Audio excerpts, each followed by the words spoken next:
Salute. How y'all doing? My name is DerrickCWilliams. Shout out and respect due to my newest subscribers, Mr. Live, Love, Laughing, aka LLL, Elsa the Magical Artist, Jesse Azua, and last but certainly not least, Jane G. Cassell. I put up a video a few days ago that was taken down by YouTube entitled White Girl Bleed a Lot, and it was just a collage of the beatings all over the country where black people were assaulting white people.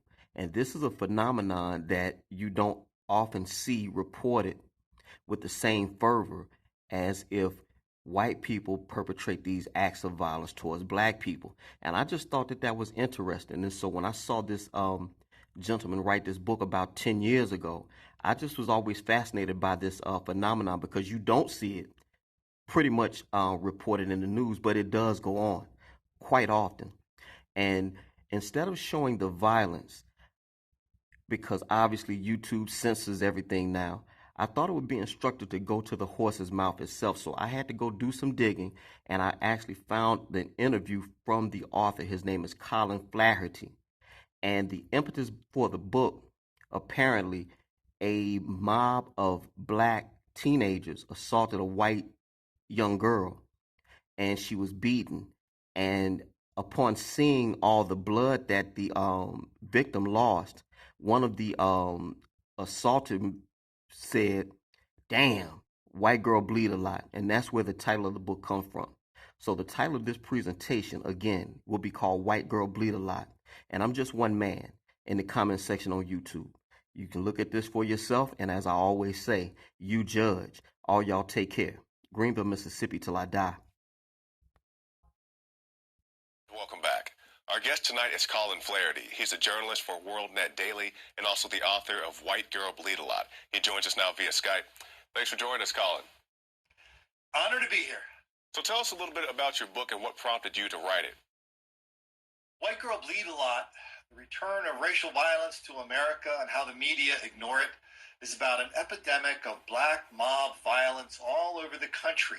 I wrote it because I kept reading these accounts in newspapers of teenagers blowing off steam or having a little fun. They kept happening over and over again. Then I saw what they were really doing on YouTube. And what I saw on YouTube, for example, in Philadelphia, I saw 1,000 black people running down the street, pulling people out of cars, going into restaurants, stealing stuff, destroying property. There's an enormous gap between what the newspaper said was happening, what was really happening. I kept asking reporters what was going on. They kept saying, nothing, nothing. That's when I knew I had to write a book about it. So anything in particular, give us the highlights of the book. Well, let me see. The one story that surprises everybody is the book documents over 500 cases of black mob violence in over 100 cities, not just the big cities, Detroit, Baltimore, Chicago, New York, Philadelphia, but how about places like Peoria, Springfield, Illinois? How about Des Moines, Iowa? The Iowa State Fair, 2011. 3 nights in a row, black mobs beat up white people in and out of the fair. They were calling it Beat Whitey Night. So finally, a couple reporters went to the police spokeswoman and said, Lori Lovato said, "Lori, what's up with all this? Is this, are black people beating up white people?" She said, "I don't know why it's happening, but yes, it's happening." She got fired the next day for telling the truth about racial violence. And so multiply the Iowa State Fair times 500, 600, 700, 1,000. And that's what the book is about. So why do you think this disparity is when we have a particular racial group that not being portrayed adequately or shown adequately as far as the violence that they inflict? You know, when I turn on cable TV networks, I see a million explanations for what we're talking about. So it's interesting. The liberals on one hand deny it's happening, but on the other hand, in the same breath, they always explain why it's happening. So in the book, I don't do causes. I don't do solutions. I also don't do apologies. So I know the how it's happening. I keep documenting how, but I don't do the why. Because you know what? I don't know why it's happening. Now, let me ask you this. We're talking about maybe things being underreported. Have you ever encountered a situation in your investigations of maybe something being trumped up to be a racial attack when maybe it's not? For example, let's say two guys are involved in a car accident, one may be white, one may be black. A road rage situation occurs and these guys get in a fist fight, and maybe that's reported as a racial attack instead of a road rage incident. Have you ever encountered anything like that? Well, when I do encounter over-reporting of racial violence, probably 99 times out of 100, it's misreporting of white violence against a black person. Listen, here's a lot of the most of the crimes I talk about do not feature somebody carrying a sign or uttering racial expletives in front of witnesses. That's what happened a couple days ago in Brooklyn. 10 black people beat up a couple of white people in broad daylight, muttering expletives. Most of my stuff is not that convenient. So what I do is I just show this pattern over a long period of time, how black mob violence exists exponentially out of proportion. And so every incident by itself is really insignificant. But once you string them together, that's when there's only one conclusion, which is there's something strange going on, and I'm not 100% sure what it is. Can you elaborate a little bit more on that? Well, yeah. There's the incidents are. Look at Friday. Friday at Howard University, the oldest and most venerated black college in America. They had a race riot at Howard University on Friday. When I say a race riot, that means everybody involved was black. There was a concert. The star of the concert was 2 Chainz. For people who aren't fuddy-duddies like me, I'll remind people 2 Chainz' biggest hit is "Start a Riot." Last time I looked, it had 12 million hits on YouTube. Probably has 13 now. Mm-hmm. So 2 Chainz is on stage at Howard University at homecoming. A bunch of people. The concert was sold out. Hundreds and hundreds and hundreds of people were outside trying to get in. Couldn't get in. They started hopping the fence.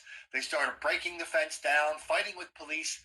8 or 9 people went to the hospital, including 2 cops, 1 broken leg. Question, did you hear about that? Not until this morning. I was actually researching our interview for today, but that's my first time hearing about it. It's very, I will agree with you there that it was very underreported in the news. A couple days before that, same thing happened at Virginia State University. Homecoming, 200 to 300 black people rampaging through the university, beating people up. Somebody got stabbed. 1 person got arrested. This is a very, very long list. But when you say a race riot, was either one of those situations where the people targeted any specific racial group, or was it just happen to be a large amount of black people or whites or whatever? I don't say it just happened to be. I used to say it just happened to be until I started researching and finding out that when this happens, it's exponentially out of proportion. And that's the only reason I could write the book, because there's an enormous amount of videotape now. And so, were they targeting white people? Sometimes that's the way it works. Sometimes they target Asians. Sometimes gay people. Sometimes old people. Sometimes young people. Sometimes other black people. So it's sometimes the mobs are small. Sometimes they're big.